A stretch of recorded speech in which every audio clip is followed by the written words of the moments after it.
These are the absolute worst jobs in Warhammer 40k. Number 6, Penal Legionnaire. If you ever think your job sucks, try getting sent on suicide missions with an explosive collar around your neck. See, the Imperium's military, the Imperial Guard, needs soldiers for suicide missions, but trained soldiers are valuable and take years to create. Meanwhile, criminals pile up in prisons across the Imperium. They tried regular prisons first, but prisons cost money. They tried quick executions, but that wastes potential labor. Then someone realized, why not use criminals as disposable troops? The practice emerged gradually over the millennia. But by the 41st millennium, it became formalized as penal legions. Strap explosive collars on convicts, give them guns, and send them to die clearing minefields or charging enemy positions. Here's how you end up in the penal legionnaire. Maybe you couldn't pay your taxes, called a tithe in the Imperium. Maybe you disrespected a commissar. That's a military officer who executes soldiers for cowardice. Or maybe you're just standing in the wrong place when quotas needed filling. You get the worst equipment imaginable. A lasgun that's a laser rifle that might explode when you fire it, armor that's basically thick cardboard, food rations that expired centuries ago, then they march you into minefields to clear them with your feet, or send you to assault fortified bunkers with no backup, or make you charge alien monsters called gene stealers. Think that thing from Alien vs. Predator, but worse. The explosive collar is the real nightmare. Handlers watch from safe distance with detonators. Show any hint of retreat, and they blow your head off. You're marked with facial tattoos so everyone knows you're criminal scum. Regular soldiers won't talk to you, won't share food, won't help when you're bleeding out. You sleep separately, eat garbage, and everyone treats you like you're already dead. Technically, survive enough suicide missions and you can earn redemption, rejoin a regular unit as a normal soldier. But here's the problem. The missions are specifically designed so you don't survive. The system has gotten worse over 10,000 years. By the 41st millennium, penal legions are everywhere, and you can end up in one for basically anything. Some poor bastards survive for decades through sheer luck, only to get vaporized right before earning freedom. Number 5, Gellerfield Maintenance Worker. Now, humanity is spread across 1 million planets. To travel between stars, ships dive into the warp, an alternate dimension where normal physics don't apply and hostile entities called demons, think demons but worse, exist. Normal space travel would take thousands of years, so the warp is the only option even though it actively wants to kill you. Ships use Gellerfields, psychic barriers, to keep demons out during travel. When it works, you arrive alive. When it fails even for a second, demons pour in and everyone dies screaming. But here's the problem. Someone needs to maintain these fields, and it has to happen when the ship is in the warp. The Mechanicus, the tech priest organization that maintains all Imperial technology, tried everything else first. Automatic systems, warp energy corrodes circuits constantly. Servitors, those are lobotomized humans with robot parts, too stupid for complex repairs. Actual tech priests, they're too rare and take decades to train. So around the 20th millennium, they settled on regular humans with basic technical training. Skilled enough to fix things, expendable enough that losing them doesn't matter. So you're crawling through maintenance tunnels while the ship travels through hell. The machinery around you is the only thing keeping demons out, and you can hear them scratching out the hole. Sometimes you see shadows moving wrong, sometimes you hear your dead mother calling your name, sometimes the walls bleed. This is normal. You ignore it and keep working because if the field flickers for even a microsecond, demons get in. The repairs are brutal too. The technology is ancient and barely understood, so you're hitting things with a wrench while reciting prayers and hoping it works. The warp exposure does things to your brain, even with protection. Workers start hallucinating, hearing voices telling them to sabotage the field, developing paranoia and extreme religious mania. Most last maybe a dozen trips before going completely insane or mysteriously disappearing in the tunnels. The veterans who've done this for years are cracked, constant twitching, talking to themselves, seeing things that would break normal people. By the 41st millennium, ships are older, fields less reliable, and workers are dying faster than ever. Number 4, Arco-flagellant Handler. So you thought handling malfunctioning equipment was bad? Try handling lobotomized combat cyborgs that want to kill everything nearby. The Ecclesiarchy, the religious organization that runs the imperial faith and worships the emperor as a god, has a problem with heretics, people who worship the wrong gods or blaspheme. Heresy spreads like a disease, and simple punishment doesn't stop it. They tried regular execution first, but that didn't deter future heresy. Prison labor kept causing problems because prisoners would organize rebellions. Public torture worked for fear, but didn't help military efforts. As the Ecclesiarchy solidified its power, likely during or shortly after the Age of Apostasy in the 36th millennium, they developed a solution that was punishment, deterrent, and freeze shock troops all in one. Arco-flagellants.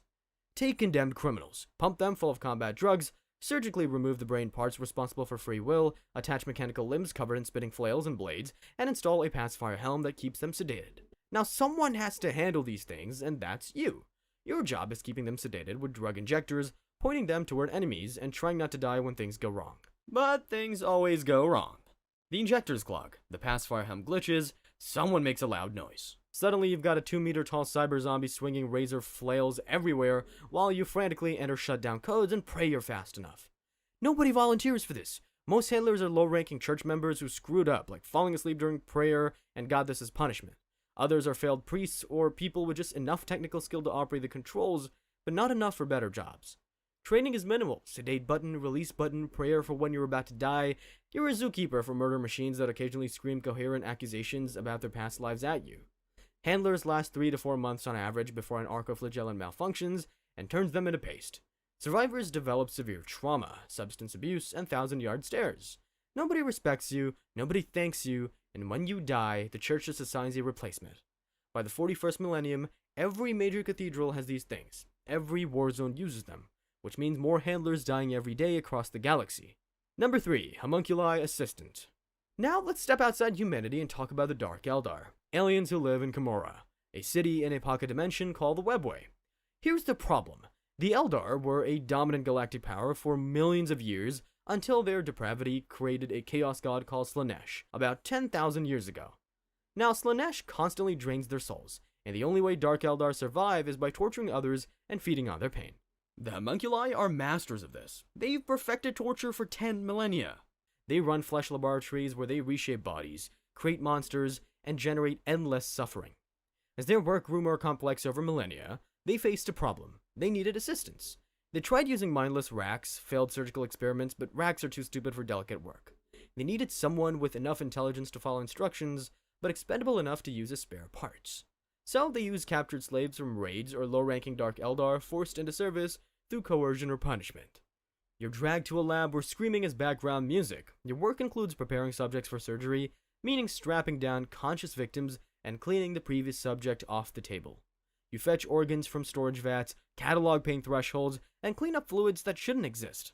The homunculus you work for treats you only slightly better than the subjects. Slightly better means days without torture instead of hours. The homunculi view everyone as potential art supplies. Your master might decide your eyes would look good on a grotesque, multi-person flesh sculpture, or your nervous system would be perfect for a pain engine, a building-sized torture machine. You're necessary for grunt work but completely expendable. You don't get a quick death when you fail. You'll be turned into a rack, a failed surgical experiment, or sewn into a grotesque while staying conscious. Some assistants last years, becoming so broken they enjoy the work. Others try escaping and end up as art installations, kept alive in pain as warnings. No retirement, just endless screaming until you're used as parts. This job has existed 10,000 years and won't improve because it's fundamental to how society functions. Number 2, Skitarii Vanguard. Back with the Imperium, let's talk about the Skitarii Vanguard. The Mechanicus' frontline troops. These are soldiers equipped with radium weapons, guns that fire irradiated rounds so deadly they can melt through armor. Sounds powerful, right? Here's the problem. The radiation doesn't just affect the enemy, it affects you too. The Mechanicus needed frontline soldiers who could punch through heavily armored targets. Blast weapons weren't cutting it against certain enemies. Plasma weapons were too expensive and unreliable.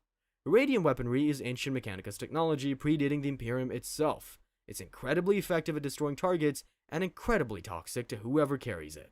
The Mechanicus knows this. They've always known this. Could they make the weapons safer? Sure. Could they rotate troops more often so the radiation doesn't build up? Absolutely. But here's the thing. Safer weapons are less effective, and rotating troops waste training time. So they went with option 3. Pump soldiers full of cybernetics to make them last longer, accept that they'll die anyway, and just keep recruiting more. Your body's constantly breaking down at a cellular level. Your skin develops lesions and tumors. Your organs start failing one by one. How long you last depends on how much radiation you're soaking up and how well your augments hold together. But don't expect retirement. The Mechanicus doesn't waste resources keeping you alive once you stop being useful. The worst part? Not in the normal human, oh my god, I'm dying panic way, because the Mechanicus conditions that out of you. They reprogram your brain to suppress fear and individuality. But you're not a robot. Somewhere under all that mental conditioning and cybernetics, the part of you that's still human knows you're dying. You just can't feel the appropriate level of terror about it anymore. Most Skitarii are conscripted from Forge Worlds or VAT grown specifically for this job. Some are technically volunteers, desperate enough to accept augmentation in exchange for not starving to death, but calling it a choice is generous. Once the Mechanicus picks you up, saying no means execution or getting turned into a Servitor, which is worse. Cybernetics make you stronger and tougher, sure, but they also make you property. You can't quit, you can't transfer, you're constantly sick. The radiation suppression drugs make you nauseous and dizzy. Your enhanced senses mean you can literally feel yourselves dying. Other Imperial forces avoid Vanguard units because proximity to radiant weapons can affect them too. Even other Skitarii look down on Vanguard as the disposable frontline. When you die, and you will die, they strip your cybernetics, burn your irradiated corpse, and install your augments in the next recruit. You're not a soldier, you're a temporary host for weapons too dangerous for anyone to carry long term. The Mechanicus has used the solution for millennia, and will continue for millennia more, because dead soldiers cost less than safer weapons. By the 41st millennium, Forge Worlds churn out Vanguard by the thousands, each with an expiration date. Number 1. Demon Host Creation Assistant.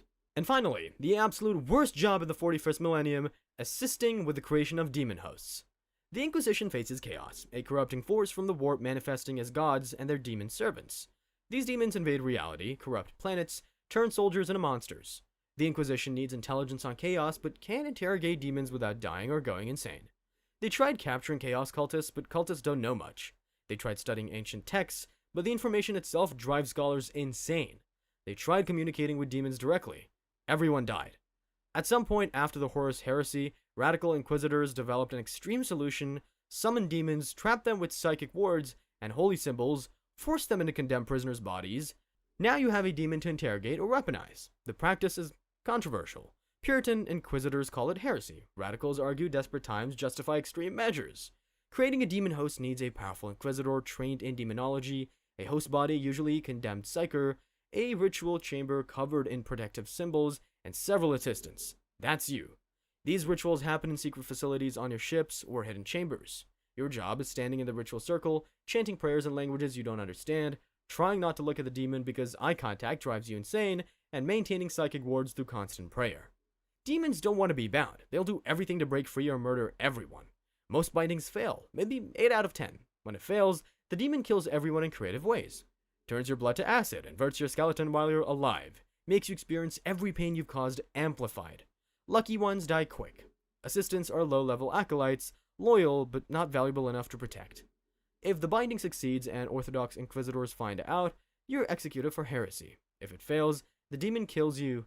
If you survive multiple rituals, warp exposure corrupts your soul, turning you into what you're fighting. Most assistants last 1, maybe 2 attempts. Survivors are inducted deeper into radical factions or quietly executed to maintain secrecy. There's no winning, just different deaths. By the 41st millennium, as chaos grows stronger and the Imperium grows desperate, more radical inquisitors create demon hosts than ever, meaning more assistants die in secret rituals daily across the galaxy. Well, that's the list. 6 jobs that make a regular guardsman's life look like a vacation. The 41st millennium has plenty more ways to suffer, but these are the cream of the crap. Thanks for watching, and remember, in the grim darkness of the far future, there's only work, and the work is hell. These are even more terrible jobs in Warhammer 40k. Number 6, Administratum Scribe. If you think paperwork is soul-crushing, try spending your entire life copying supply manifests by hand while knowing 1 decimal error could starve a planet. The Imperium spans a million worlds, and keeping track of everything requires endless documentation. Ships need manifests, planets owe tithes, that's taxes, wars need supply records. Someone has to write it all down, verify it, file it. That someone is an Administratum Scribe, and there are billions of them. The Imperium uses cogitators, basic computers for some tasks, but they don't fully trust machines after AI nearly destroyed humanity during the Age of Strife, a period of technological collapse thousands of years ago. So they maintain manual backups, scribes sitting at desks, hand-copying documents, verifying data, transcribing reports endlessly. Here's how you become a scribe. You're born into it. The positions are hereditary. Your parent was a scribe, so you're a scribe, and your children will be scribes. You sit in vast archive halls with thousands of other scribes doing identical work. Copy the census, verify these coordinates, transcribe these assessments day after day. The scale is what breaks people. You're one of billions, knowing if you disappeared tomorrow, someone would take your desk by next shift. The real nightmare is the inefficiency combined with the weight of your mistakes. The administratum is so vast that entire departments get lost, meaning offices continue obsolete tasks for thousands of years because nobody remembers to check if the work still matters. You might spend decades transcribing supply requests for a world that fell to aliens centuries ago and nobody will ever tell you. On the other hand, your mistakes can also carry catastrophic weight. Wrong coordinates send rescue fleets to the wrong sector. Incorrect calculations cause famines, but the bureaucracy is so bloated that your error might not surface for decades, so you live with constant pressure and zero feedback on whether you're doing it right. The Inquisition occasionally purges entire departments for inefficiency, executing wings of scribes without checking who was actually incompetent. There is no retirement, no escape. You work until your body gives out, then the administratum disposes of you and gives your desk to your child. Number 5. Corpse Starch Processor. Your job is handling human corpses that will become food for the living, and the social stigma makes you wish you were going into the grinder. Hive worlds are overpopulated nightmares, billions packed into city-sized towers with no room for farms. People die constantly from gang violence, accidents, disease, bodies pile up, can't waste protein when the living are starving, so the solution is corpse starch, recycling human remains into gray protein paste formed into ration bars. On Necromunda, the most infamous hive world, this work is controlled by the Mercator Pallidus Guild. You work for them handling remains, either collecting bodies or processing them in facilities that turn the dead into food. How do you end up here? Sometimes it's hereditary. Your family has worked corpse collection for generations. Sometimes it's punishment. You committed a crime and this is your sentence. Sometimes you're just desperate enough to take any paying work. The guild doesn't care which. You sign the contract or make your mark if you can't write, and now you're property of Mercator Pallidus. If you're on collection duty, you drive routes through the Underhive where bodies accumulate. Gang casualties, workers who fell, people who just stopped moving. You load them into carts and haul them back. The smell soaks into everything. No amount of washing removes it. Other hivers smell you coming from 50 meters away. The processing facilities have massive grinders designed to reduce remains to paste. The noise is constant, metal shrieking against bone, the air is thick with rendered fat and chemicals. You develop a cough that never leaves. But the physical toll isn't the worst part. The social stigma destroys you. In hive culture, where gang affiliation determines survival, being associated with corpse processing marks you as untouchable. Other hivers won't stand near you. Parents drag children away when you passed. You're feeding the entire hive, but everyone treats you like you're already dead. The psychological weight accumulates every shift. You're processing corpses, sometimes recognizing faces. Your neighbor, the kid from 2 levels down, knowing tomorrow you might be the one going into the grinder. Chaos cults find easy recruits here. When you handle death daily, whispers from the warp, that alternate dimension where demons exist, start sounding reasonable. Khorne, the chaos god of blood and murder, offers power to those drowning in death. Some workers think, I'm already handling corpses, why not create them? The line blurs fast. When the Arbites or Inquisition discover cult activity, they purge entire facilities without checking individual guild. The guild replaces everyone the next day. Number 4. Sanctioned psyker. You're born able to touch the warp, which means you'll either die becoming a weapon for the Imperium, or die being one. Psykers are humans whose minds connect to the warp. This grants psychic powers, but also make you a demon magnet. Untrained psykers are walking time bombs. Their powers attract warp predators, and one possessed psyker can kill thousands. When your powers manifest, usually in childhood, the black ships come for you. These massive prison vessels collect psykers from across the Imperium. There's no appeal. You're property now, thrown into hulls with hundreds of other terrified kids whose powers are going haywire. The journey to Terra takes months. Many don't survive, weak ones get possessed, strong ones lose control and have to be executed. On Terra, you face sorting. If you're too weak or unstable, you're sacrificed to the Golden Throne as fuel, literally fed to the Emperor to keep his corpse alive. About 1,000 psykers burn out this way every day. If you're strong enough for training, you go to the Scholastia Psychana, where they teach you to control your powers without opening yourself to possession. The failure rate is high. Most die during trials, or get executed as too dangerous. Survivors get sanctioned. The Imperium Aquila burned into their flesh as proof they're safe. Some become astropaths after soul binding. Most get assigned Imperial Guard regiments as psychic support. That's what you get. You use your powers to attack enemies, throw up protective barriers, divine enemy positions. Every time you channel warp energy, you risk possession because you're opening a door and something might push through. You feel demons constantly testing your defenses, whispering, probing for weakness. The regiment doesn't trust you. They call you witch, keep you separated, a commissar. That's an officer who executes soldiers for cowardice, shadows you with his bolt pistol ready. If you show any signs of possession, talking to yourself, eyes changing color, anything, he shoots you in the head. It's protocol because a possessed psyker can slaughter entire companies before anyone stops it. The strain never stops. Channeling warp energy hurts, constant headaches, nosebleeds, muscle tremors. You're conditioned to push through the pain, but you're still human. Demons keep scratching at your mind, offering power if you just let them in. Combat against chaos makes it worse. Demons target psykers specifically to eliminate threats or claim bodies. The warp gets more turbulent near chaos forces, making it harder to maintain control when you need it most. There is no retirement. You serve until enemy action, possession, or execution when you're deemed unstable. Most sanctioned psykers don't last long. Something always breaks. Your control, your mind, your body. Then you die, and another psyker takes your place. The black ships never stop collecting. Number 3. Battlefield Salvage Worker. After the shooting stops, someone walks corpse fields recovering equipment while every step might trigger unexploded ordnance. The Imperium fights wars across thousands of planets simultaneously. Equipment is expensive, every laser gun represents significant investment. Dead soldiers don't need their gear, but living soldiers do. So various Imperial organizations employ or conscript workers to recover usable equipment from battlefields.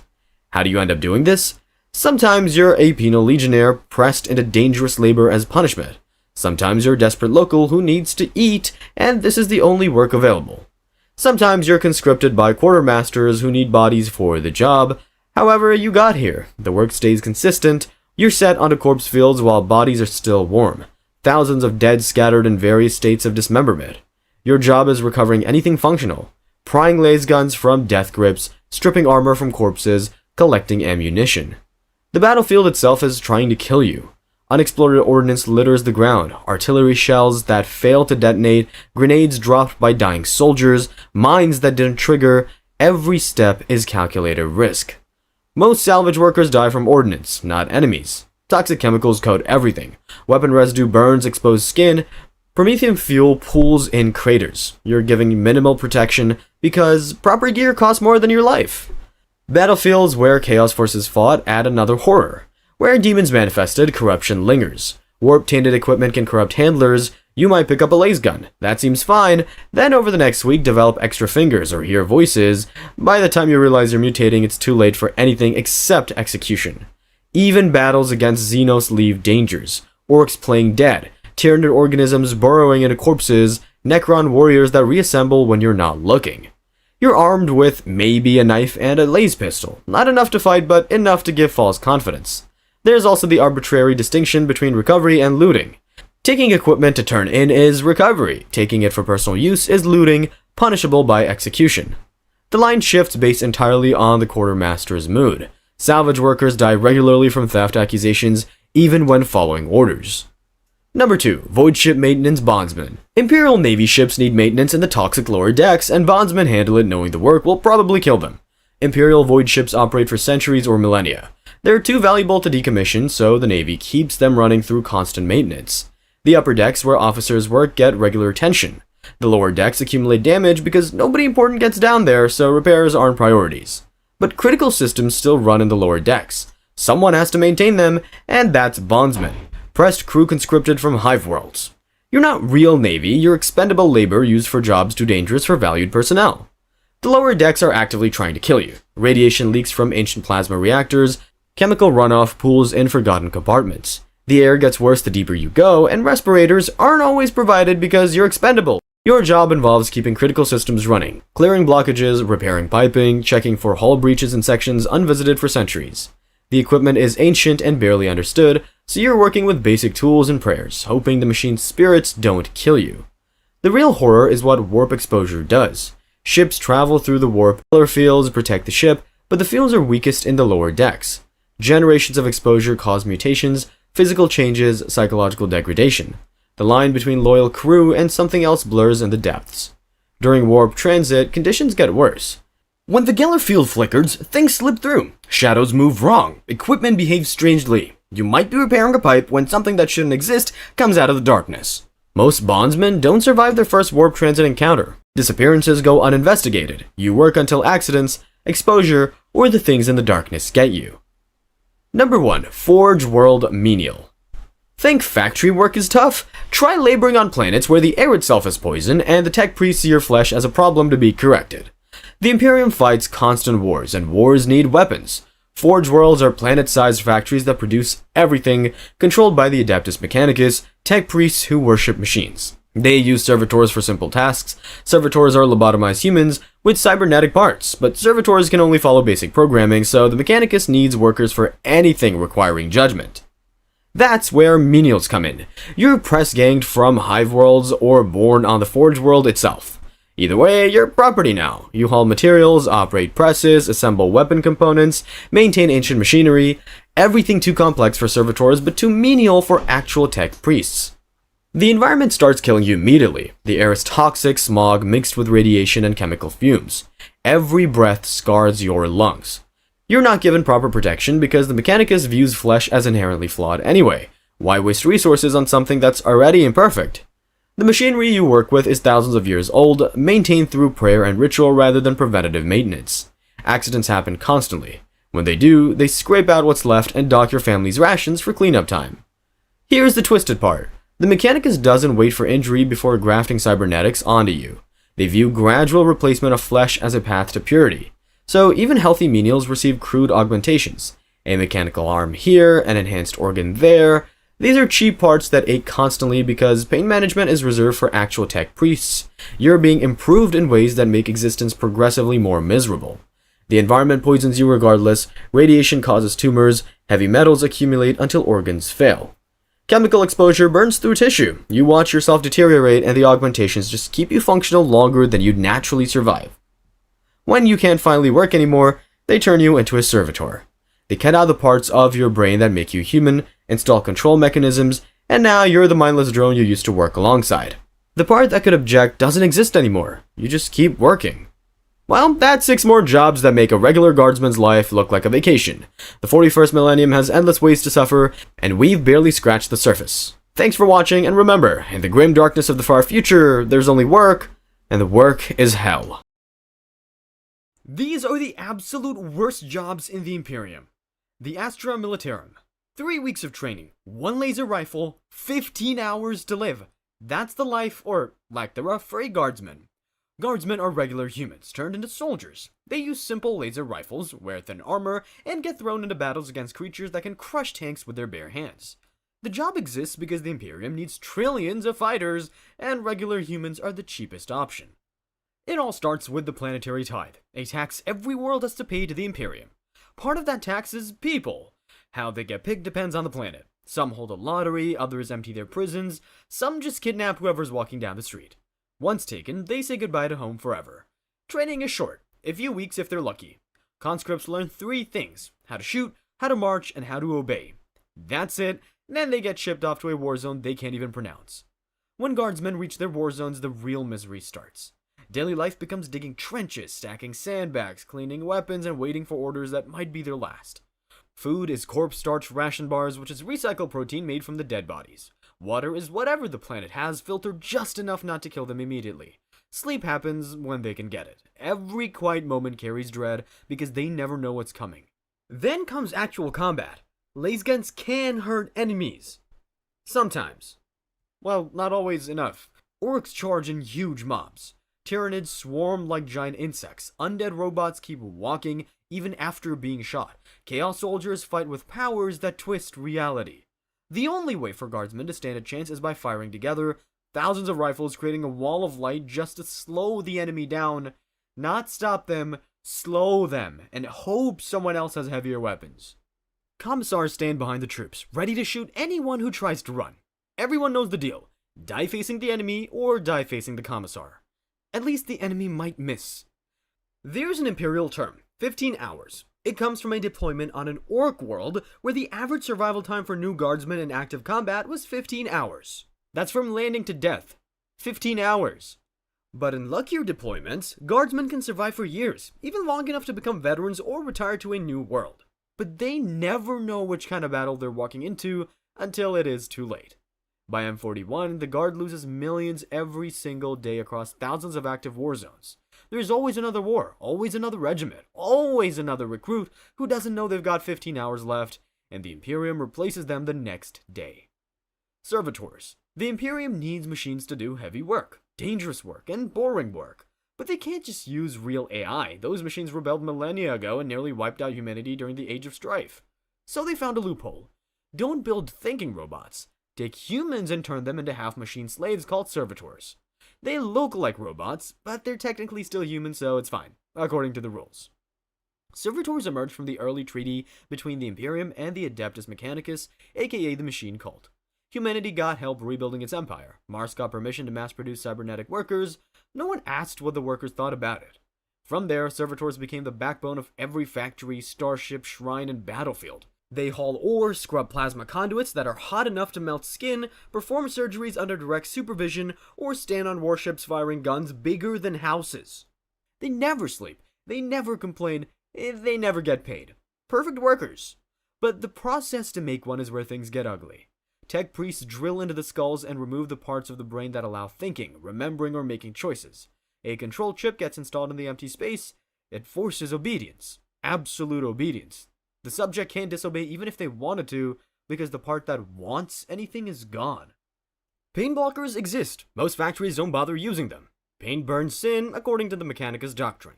Makes the flesh more receptive to the machine spirit. Then comes the body. Arms replaced with industrial clamps, drills, and welding torches. Legs swapped for hydraulic pistons or treads. Some get weapons mounted where their hands used to be. By the end, they're broken cyborgs with human organs, keeping the machinery running. They're tools, and tools don't retire. They say servitors should have no thoughts or memories left by the end, but some cases show this is not always true. A cleaning servitor remembering sunlight, a factory victim begging mid-operation, a damaged one whispering a forgotten name. Some even weep oiled tears. These glitches happen when the mind wipe is faulty or rushed, which means a portion of servitors might be fully aware, trapped inside bodies they can't control until the organic parts rot. And the messed up part of this is considered merciful compared to execution. Warp engine refueler. This entire job is to walk into a running warp engine and push new fuel caskets into place before the radiation melts them down. On Navy ships, everyone knows this is suicide. The only debate is whether you last 1 minute or 2. Most Imperial warp engines are ancient designs from humanity's old high-tech age. They were built with no safe refueling system because the blueprints for the automatic loaders have been missing since the dark age of technology. Fixing them would mean redesigning the engines that the tech priests treat like holy relics. They believe changing anything risks angering the machine spirit, or worse, accidentally creating true AI, the kind that once tried to exterminate humanity, so the warp engines stay exactly as they are. Deadly refueling process included. The Imperium did try other methods. There were remote-controlled robot arms, but the intense magnetic field scrambled sensors and controls. Then they tested the servitors to carry the fuel caskets.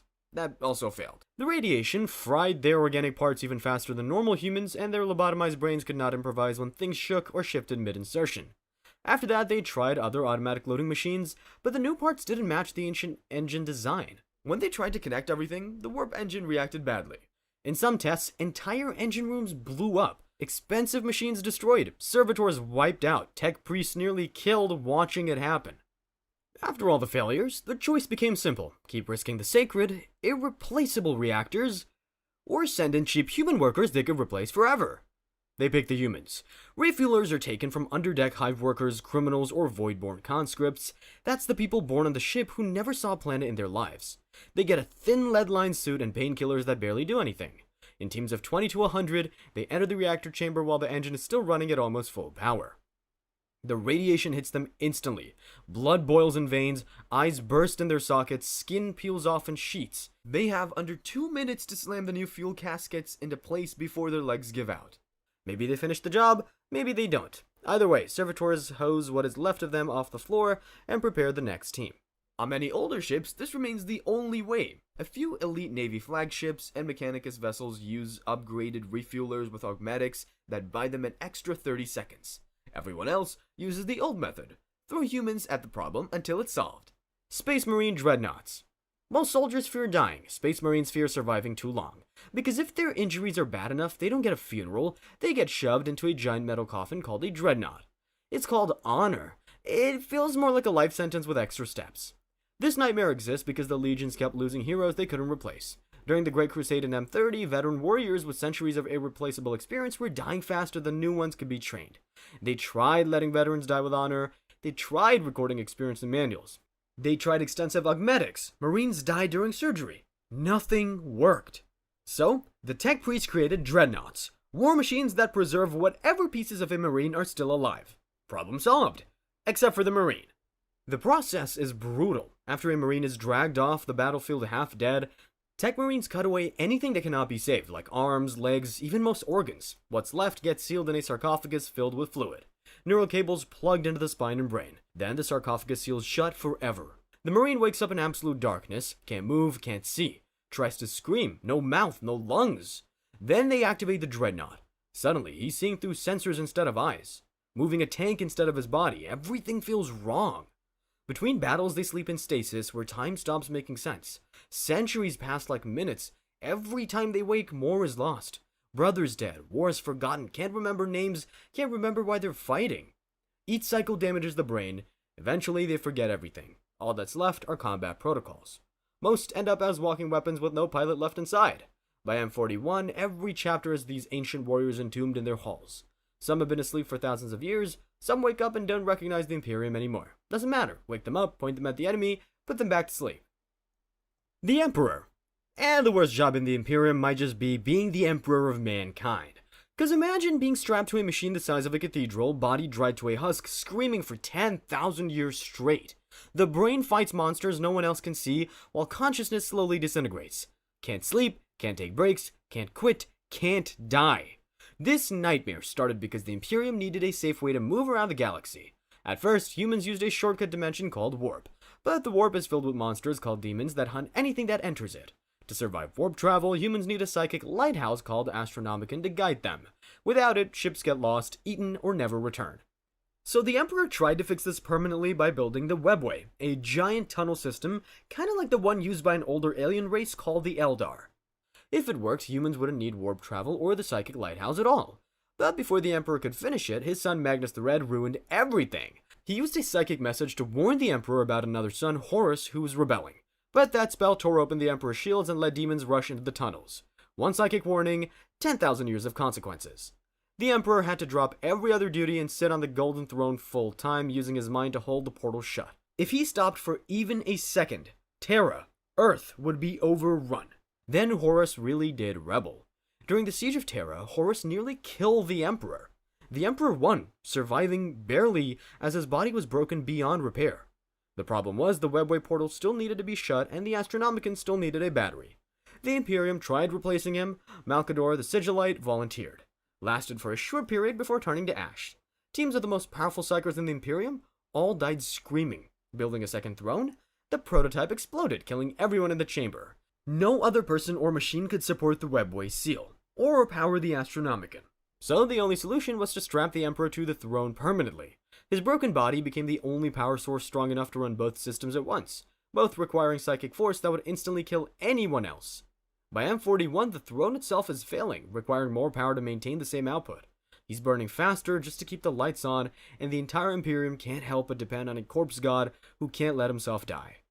Well, those are the worst jobs in the Imperium. Which one sounds worse to you? Hit subscribe for more 40k, and thanks for watching. These are the absolute worst jobs as an orc. Runt herd. Managing workers is hard. Managing workers who panic at shadows, work with exploding machinery, and answer to supervisors who solve problems by hitting, that's a runt herd's entire shift.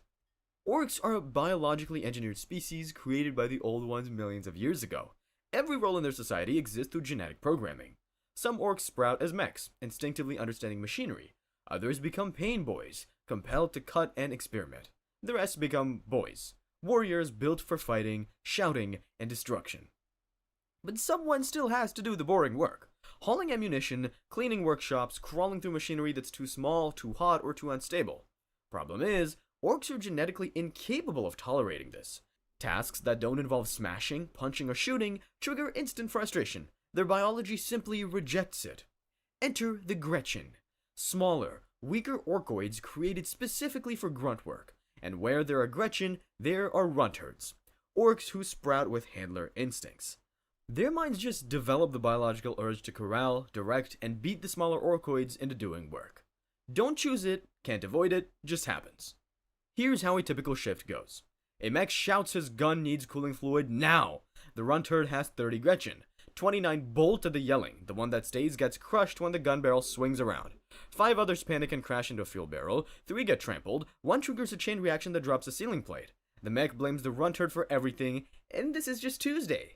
Most Runt herds are missing fingers from slamming cage doors. Burns bubble and crack up on both arms from shoving Gretchen back into the boiling machinery. They walk with limps from getting trampled when 50 Gretchen stampede at once. Other orcs won't help when a Runt herd is down since they're too busy looting the scraps or starting their own fights to bother, and a weakened Runt herd is just an opportunity to snag his grots. This setup can't really improve. The old ones designed it this way millions of years ago, and it works exactly as intended. Messily, dangerously, but functionally. The supply never runs out because, well, reproduction. The casualties never stop because biology never changes. This has always been true. This will always be true. Brewer. Now, if you thought managing panicky workers was bad, try doing it while standing next to barrels that explode randomly and customers who think throwing you into the fire is hilarious. Orcs love their fungus beer. The booze keeps morale high, keeps fights going, and fighting pumps up the whack psychic field, that collective energy that makes orcs' technology work and keeps the horde unified. Stop the supply and weapons start jamming, and the war boss starts looking for someone to blame. Some orcs sprout with brewing instincts built into their genetics. They know how to chop fungus, heat mash, and keep vats bubbling without being taught. Same as every other orc specialization. The everyday reality? Brewers haul 5 to 10 heavy barrels per shift, mix bubbling ingredients, and dodge swinging bottles, mugs, and fists. Steam, fire, and explosions are part of the routine. They last an average of 6 months before getting scalded, crushed, or drowned in fermenting fungus beer. Most lose fingers to boiling kettles, skin on their hands and forearms turns leathery and scarred from constant burns, the smell of scorched flesh becomes normal background noise. The unlucky ones fall into vats and get brewed into the next batch. The other orcs drink it anyway. They say it adds flavor. Call it extra meaty brew, and nobody considers this a problem. The war boss might even compliment the improved taste.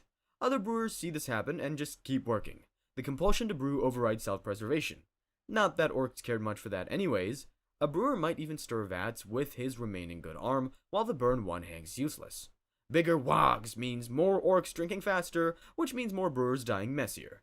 The scale changes, the job doesn't. This pattern has repeated across millennia without variation.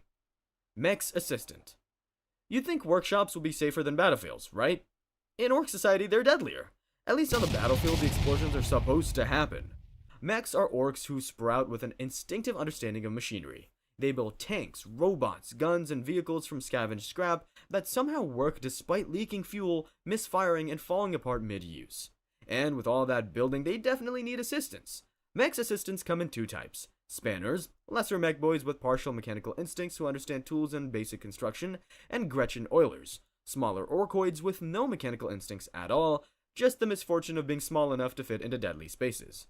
Both keep the workshop running while absorbing most of the danger.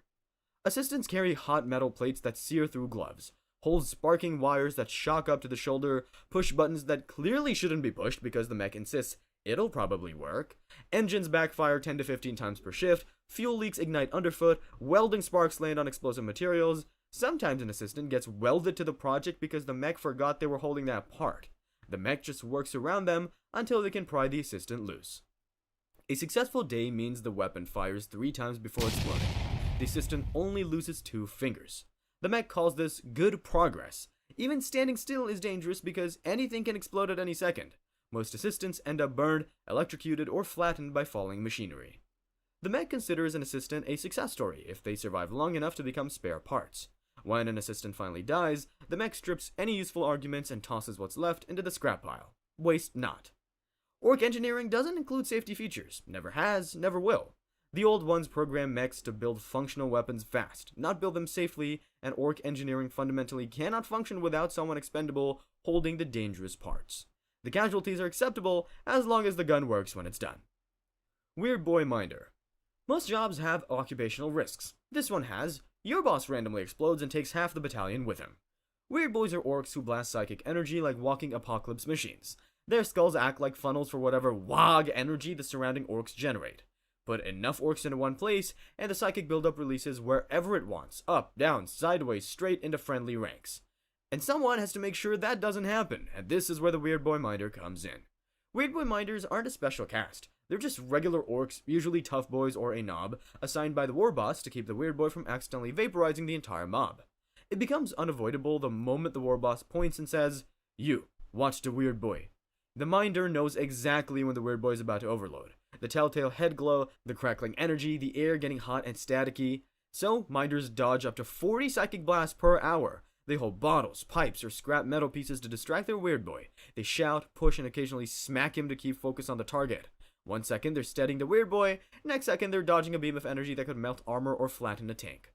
Problem is, sometimes there's nothing they can do about it except hope the blast goes forward instead of sideways.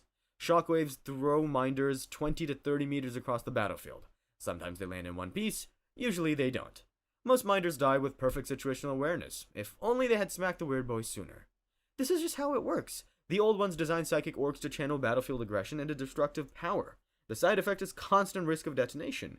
Minders are the compromise. Lose one orc managing the psyker instead of losing 50 when he explodes uncontrolled. Pit Fighter. Now, if you think watching your boss explode sounds bad, at least the explosion is quick. In the fighting pits, death comes slow, and it comes often. And worst of all for orcs, it comes without glory. Pit Fighters aren't a special cast like Mechs or Painboys. They're boys who got unlucky, too scrappy for regular mobs, too small to impress, or caught on the wrong side of a challenge. The war boss points and says, "You, fight me for teeth. Career decided." Fighting pits are massive craters dug into orc camps, space hulks, or conquered fortresses. Orcs gather to watch, bet teeth, and shout while fighters brawl with choppas, power claws, or bare fists. No rules, no mercy. Fights end when someone yields, dies, or gets dragged out. Usually dies. The pits serve multiple purposes: entertainment, settling disputes over loot, selecting new war bosses, weeding out weak orcs, all of it lethal. A typical week is like fight a rival knob on Monday, fight 3 grots and a squig on Tuesday for entertainment, fight over a disputed choppa Wednesday, fight a captured alien Thursday, fight whoever the war boss thinks will be funny Friday. Survive all that and the war boss might throw you at a beast just to see what happens. Injuries pile up fast: broken bones, lost teeth, missing limbs that the Painboy fixes with crude bionics that half work. Knobs wear their pit scars as trophies. Lower ranking fighters just accumulate damage until something critical breaks. Or worse, it's boring. Orcs hate boring fights. They're built for wogs, for conquest, for the rush of a proper scrap with actual stakes. Pits are just repetitive. Same arena, same faces. Other orcs don't even respect you the way they respect warriors. You're entertainment, a sideshow. The war boss bets on you like you're a fighting squig. The really unlucky ones get stuck on prison planets or space hulks converted into mega arenas where fights happen dawn to dusk. Just fight, survive, heal enough to fight again. Some fighters have been doing this for years, covered in scars, half bionic, too damaged for anything else. Every orc settlement has a pit. Small camps have crude circles. Major strongholds have stadium-sized craters. The job exists because orc culture demands it. Might makes right, and the pits prove who's mighty. Fighters keep dying because that's the point. This has always been true, this will always be true. Painboy's patient. The good news, surgery is available. The bad news, the surgeon learned by pulling things apart. Putting them back together was always optional. Painboys are orcs who sprout with surgical instincts. They feel compelled to cut, modify, and experiment on injured orcs. The old ones built Painboys to keep orc armies functional through field medicine and crude augmentation. Patients are just unlucky orcs who end up on the operating table. Some get there through injury, a missing arm, a crushed leg, burns from an explosion. Some get grabbed because they're nearby and the Painboy needs to test a theory. Some volunteer because they think extra arms or metal plates sounds like improvements. What they don't know is the Painboy has been wanting to test if orc lungs work better upside down. Guess who's finding out? Painboys poke organs, move bones, attach random bionic limbs, or pull things out just to see if the patient still works. They might wire nervous systems into experimental weapons, or replace missing pieces with parts stolen from someone else, making waking up after surgery a gamble. Maybe the patient has an extra arm, maybe a leg's on the wrong side, maybe they're missing something important that the Painboy decided wasn't necessary. One orc went in with a broken jaw and came out with his digestive system rerouted through his belly button. Still worked, sorta. The Painboy called it an improvement. Most orcs only survive one session. If they're lucky, they get patched up well enough to fight again. If they're unlucky, they become a learning experience. Either way, there's always fresh casualties coming in. Injuries pile up wherever orcs fight. Every battlefield, every supply camp, every shattered vehicle provides new opportunities for experimentation. The system works because orc medicine advances through trial and error. Mostly error, and casualties are infinite. Painboys will keep cutting as long as orcs keep fighting. The patients don't really get a choice. That's all we have. Thanks for watching and subscribe for more 40k. These are the worst jobs in Hive Worlds in Warhammer 40k. Number 5, Sump Scavenger. Everything in the hive drains down. Industrial waste, sewage, chemical runoff, bodies, all of it collects in the sumps, the vast underground lakes of toxic sludge that glow in the dark. And someone has to dive into that to recover valuable materials. Hive cities produce waste faster than any system can process. Billions of people, thousands of factories, millennia of runoff. It pools in ancient reservoirs at the absolute bottom. The guilds need materials recovered, rare metals that settled in the sludge, chemical compounds that can be resold, sometimes functional tech that got dumped by mistake. Can't use machinery, the environment corrodes it instantly. Servitors, lobotomized cyborg slaves, dissolve before they surface. They tried using criminals, penal labor, work off your sentence. The criminals died too fast. Tried paying premium wages, nobody took the job. Tried specialized servitors with acid-resistant augments. The augments failed. So they use people nobody misses. You're a mutant, born with deformities from radiation or chemical exposure. Extra limbs, malformed features, skin conditions. The clans won't hire you for normal work because mutations means chaos taint. Definitely unwanted. The only work available is work that kills people too quickly for normal laborers. The Water Guild gives you a rebreather that's been patched so many times the seals don't hold. A chem suit that mostly repairs. You descend into the sump, wading through glowing sludge that burns skin on contact. Find anything valuable, load it, surface before the environment kills you. Most scavengers last 2 hours before the chemicals overwhelm their gear. The sump hides things. Feral mutants who adapted to the toxic soup. Some crocs, massive reptilian predators with acid saliva. Sometimes gene stealer hybrids, alien human monsters using the depths as hiding places between cult attacks. The mutations accelerate down here. Your deformities worsen, scales form over blistering skin, eyes multiply, limbs sprout useless appendages. You feel every change happening in real time. Most scavengers last weeks before the toxins dissolve them, or something drags them under. The guilds don't track names, don't record deaths, you're expendable. But sometimes you find things that shouldn't exist. Dark Age technology, artifacts that predate the Imperium, devices that whisper in dead languages. You're supposed to report those, turn them in, collect a finder's fee. Most don't. The black market pays better. Sell the artifact and you can afford real food for months. The fact that some artifacts are chaos tainted doesn't register until the voices start. Doesn't matter, you needed the money. The sump keeps filling, the guilds keep hiring, and mutants keep dying in glowing lakes at the bottom of civilization because someone has to do the diving. Number 4. Rogue Factoria Slave. The Mechanicus controls all legal tech production in the Imperium. But demand exceeds supply, and the black market exists because people need things the Mechanicus won't make. Rogue Factoria are illegal workshops ran by heretics, rogue tech priests, producing forbidden technology, and they need workers who can't report them. Gangs need custom weapons, nobles want illegal augments, trackers need goods without Mechanicus tithes, legal channels are slow and expensive, black market fills the gap, but it needs labor that won't talk. Heretics tried volunteers, those workers talked to enforcers, raids happened, everyone died. Tried servitors, too expensive, break down too fast. Tried true believers who hated Mechanicus restrictions. Believers developed moral limits and tried to leave. So they used slaves. You owe debts you can't pay, borrowed from the wrong lender, or you're captured in a gang raid and sold to labor brokers. Or you're convicted of something minor and sentenced to industrial labor. You're fitted with a shock collar and dragged into workshops buried in unstable underhive zones. No safety regulations because it's already illegal. The machinery is unlicensed, poorly maintained. Plasma forges run too hot. Assembly lines use unconsecrated components that malfunction violently. Your shifts are endless, work until you collapse, wake when they shock you, return to work. You're assembling heretical devices. Weapons with demon touch components that whisper while you handle them. Augments use Xenos technology, the Inquisition would execute you for touching. Explosions are daily. You're working elbow to elbow when the forge blows. Everyone within 10 meters cooks. The heretics wait for fires to die, drag out corpses, assign replacements, restart production. Exposure brings mutations, radiation twists bones, chemical vapors rot lungs, warp components invite possession. Fail quota and you're flogged as an example. Fail repeatedly and you're grounded to lubricant because human fat works better than synthetic for certain machine parts. Escape is suicide. The Factoria are in bad zones, collapsing hive sections. Run and you're recaptured or killed by the environment. Make it to Enforcer territory and you're executed on sight. When the Inquisition discovers these sites, they purge everything. Orbital strikes, Promethean fires, they don't distinguish between masters and slaves. Everyone burns. Most slaves last weeks to months, the black market thrives on your suffering, and nobody above knows you exist. Number 3. Dome Seal Maintenance Worker. Most hive worlds don't have breathable atmosphere anymore.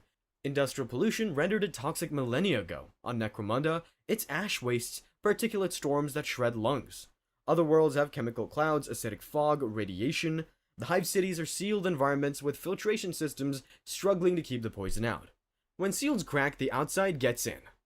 The Mechanicus tried automated monitoring systems, sensors to detect seal degradation, servitors to patch breaches. The toxic atmosphere corrodes sensors faster than they can be replaced. Documentation from the original construction is lost. Nobody knows which seals are load-bearing and which are redundant. Tried using tech priests directly. Too valuable, too few. So they settled on regular humans with basic training and no alternatives. You end up here because you need work, or you were convicted of something minor, or your family has done it for generations. The training is minimal. Here's the sealant gun, here's one to replace gaskets, here's the prayer, don't breathe too deep. Your work happens in maintenance tunnels running along the hive's outer shell, crawling through spaces barely wide enough for your shoulders where the seals meet the external structure. The seals were installed thousands of years ago and they're degrading constantly. Your patch cracks with sealant while toxic air seeps through. Replace corroded gaskets on blast doors. Check pressure readings that tell you how much poison is leaking in. You're breathing trace amounts of whatever's outside, ash particulate, chemical vapors, acidic mist. The protective gear is old rebreathers that don't seal properly.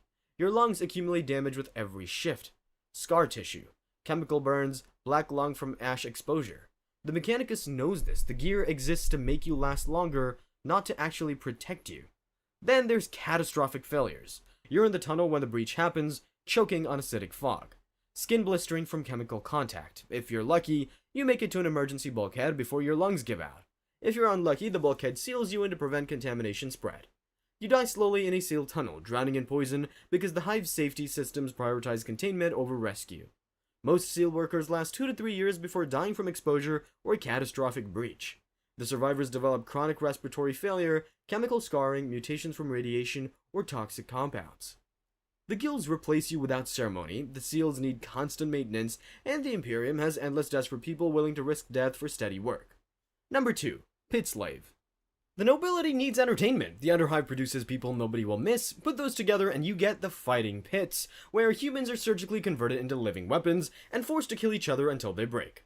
Fighting pits exist because hive nobles are bored. They've got wealth and power and nothing to do with it except find entertainment. Traditional gladiatorial combat is limited. Human fighters can only do so much. The guilds solve this with surgery, drugs, and slavery. You become a pit slave through debt, borrowed money you can't repay, or you committed a crime. Sometimes you're grabbed during a gang raid and sold. The guilds process you efficiently. Intake, evaluation, surgery. No trial, no appeal. The surgery happens without anesthetic because pain is part of conditioning. They bolt weapons directly into your skeleton, chain blades where your hands used to be, drill fists wired into your nervous system, power claws that draw energy from your bioelectricity. So using them hurts. The augmentations are crude, painful, designed to make you dangerous while keeping you dependent. Then chemical conditioning. Daily drug injections that suppress complex thought while amplifying aggression. You're aware enough to understand what's happening, but incapable of resisting. That's deliberate. Nobles find distress entertaining. The conditioning breaks you systematically. Memories blur, personality erodes. What's left is rage and pain and knowledge you used to be something else. Win and you survive until next time. Win consistently and they give you more augmentations because successful fighters are valuable. Lose badly and you're vivisected immediately. Augmentation stripped for reuse. Remains sent to corpse processors. The pits have operated for thousands of years. They're profitable. Nobles are entertained. The Underhive keeps producing desperate people. Nobody intervenes because the Imperium has bigger problems than what happens to debtors in the lower hive. Number 1. Dome Runner. If pit slavery breaks you through force, dome running breaks you through what you witness.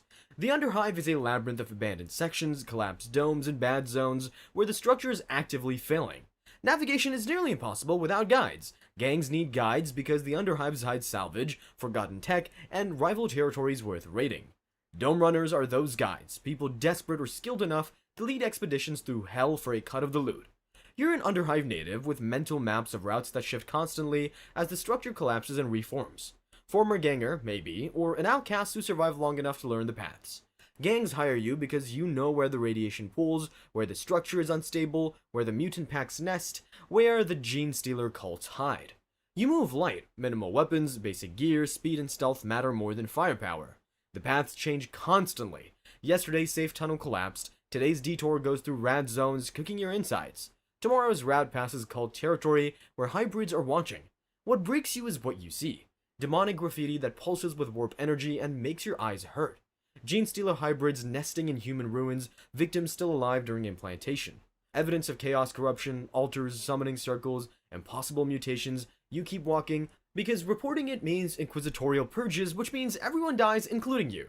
The mental toll erodes faster than radiation. Paranoia is survival. You're constantly evaluating whether the gang plans to betray you. Gangs use runners as bait for traps, abandon you when you slow them down, kill you after the job to avoid paying. You know this and take the work anyway because the alternative is starvation.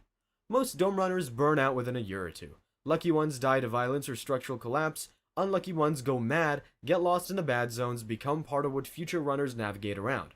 There's always another desperate soul ready to learn the paths. The Underhive has existed for thousands of years, the routes keep shifting, the runners keep dying, and the gangs keep hiring because they need those guides more than they need to care what happens to them afterward. Thanks for watching, and remember, in the grim darkness of the far future, at least you're not diving into toxic sludge for minimum wage. Probably. These are the worst jobs in Chaos Worlds in Warhammer 40k. Number 6, Slave Soldier Cannon Fodder. If you think dying for the Imperium sounds bad, try dying for a Chaos Lord who considers your corpse more useful than your loyalty. The traitor legions betrayed the Emperor 10,000 years ago during a galaxy-splitting civil war called the Horus Heresy, and they've been fighting to finish what they started ever since.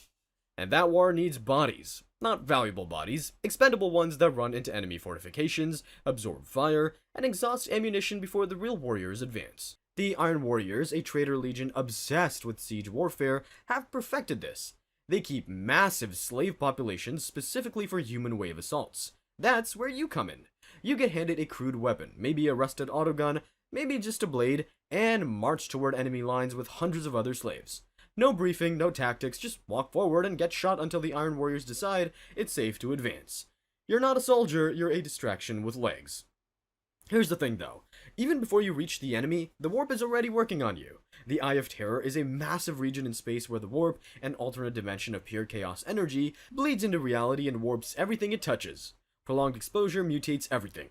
During transit, your fingers start fusing together, bones shift under your skin into configurations they were never meant to hold. By the time you reach the battlefield, you might be missing something important, or have something extra that wasn't there before. Either way, the Iron Warriors are pointing you at the enemy regardless. If you survive the charge, there's no reward, no recognition, you go back to the pits and wait for the next assault. Chaos Lords treat human lives like ammunition. Spend what you need, resupply when you run low. The Long War has been running for 10,000 years. They haven't run low yet. Number 5. Cathedral Construction Slave on Sicarus. Imagine spending your entire life building a tower kilometers into the sky, watching it collapse, and then being whipped back to work on the same tower the next morning. Every morning. For the rest of your life. And the people cracking the whip consider this a privilege. The Word Bearers are the traitor legion dedicated to worshipping the Chaos Gods. Their demon world Sicarus is covered in towering cathedrals, temples, and spires stacked kilometers high. They always need more, so they keep millions of slaves and work them until they drop. That's the job. You haul stone, you operate cranes, you build, shifts run until you physically can continue, and then they start again. Overseers whip you back into line while Dark Apostles, the Word Bearers' religious leaders, chant prayers continuously overhead. Those prayers aren't just noise, they carry psychic weight, a kind of mental pressure that builds slowly over time. Slaves call what happens despair madness. It's not dramatic, it's quiet. The pointlessness of the work hollows you out until you stop caring about anything except the next stone. The Word Bearers call this spiritual progress. The spires collapse constantly, crushing whoever is still on them. Then the survivors get driven straight back into rebuilding. You might spend years on a single structure, watch it reach toward the sky, then watch it come down in a week. Then you build it again. Sisyphus had it easy, at least his boulder was the same weight every time. When you can't work anymore, the architecture handles it. The altars built into the walls automatically impale weakened workers and collect the blood for rituals. The Word Bearers designed this deliberately. You work until you collapse, and then you're useful in a different way. Either outcome serves their gods, so they genuinely don't care which comes first. The Word Bearers call that efficiency. Everyone else calls it something you can't say in a cathedral. Number 4. Slave pit labor on Vanguard. The Iron Warriors don't believe in comfortable slaves. They believe in work quotas. The difference between the two is several kilometers of ash-choked tunnel and something hungry living at the bottom. Medringard is the Iron Warrior's fortress world, covered entirely in blackstone fortifications that extend downward to the planet's molten core. It needs constant expansion. That falls to slaves like you. You haul stone through ash-choked tunnels in chained teams. The air coats your lungs with particulate that builds up over time. Geothermal vents periodically blast superheated steam through passages, stripping flesh from bone in seconds. The quotas aren't designed for sustainable labor, they designed for total breakdown because the Iron Warriors don't need you to last, they just need the work done. When your team collapses, the next team steps over them and keeps going. Nobody stops, nobody checks. The deeper tunnels have the unfleshed. These are the failed results of Iron Warriors' experiments to mass-produce Space Marines, massive skinless humanoids that came out wrong. Too mutated to be useful and too resilient to die, left to wander the lower passages. They're cannibalistic, they hunt by smell, and they're always hungry. Slave teams that fall behind schedule get pushed into their territory, keep pace, or become food. The Iron Warriors call this efficient motivation, which tells you everything about how the Iron Warriors define efficiency.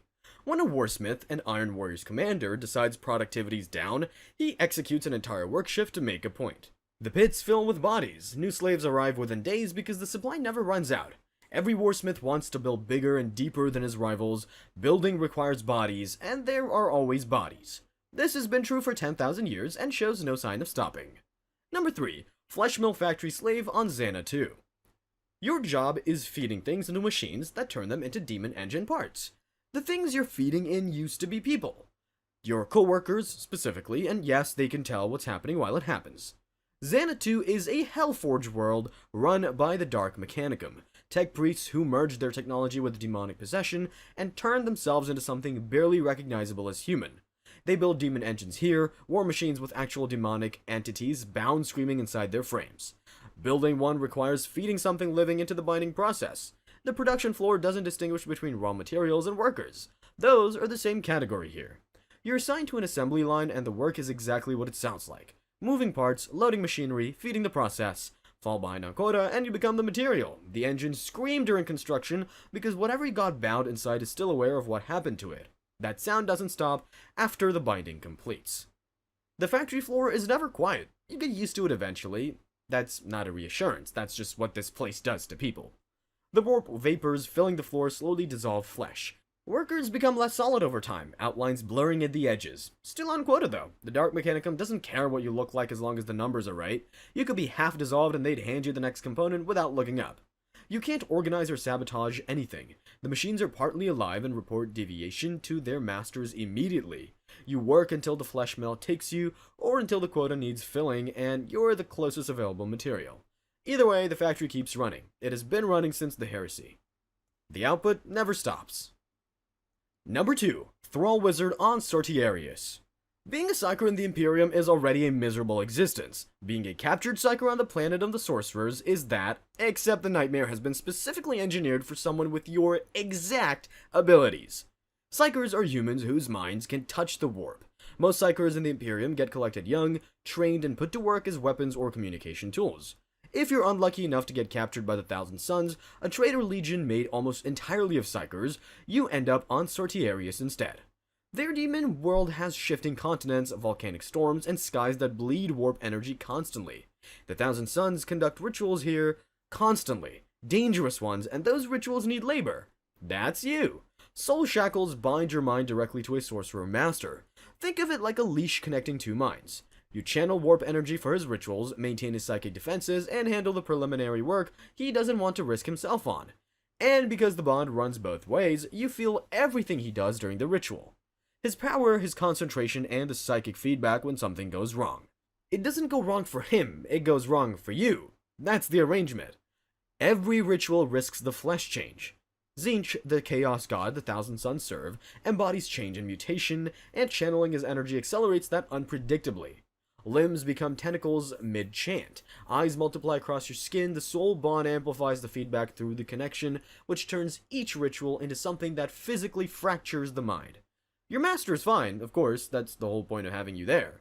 Failure means the spawn pits. Chaos spawn are what happens when mutation goes so far that the body loses all coherent function, but the warp keeps it moving anyway.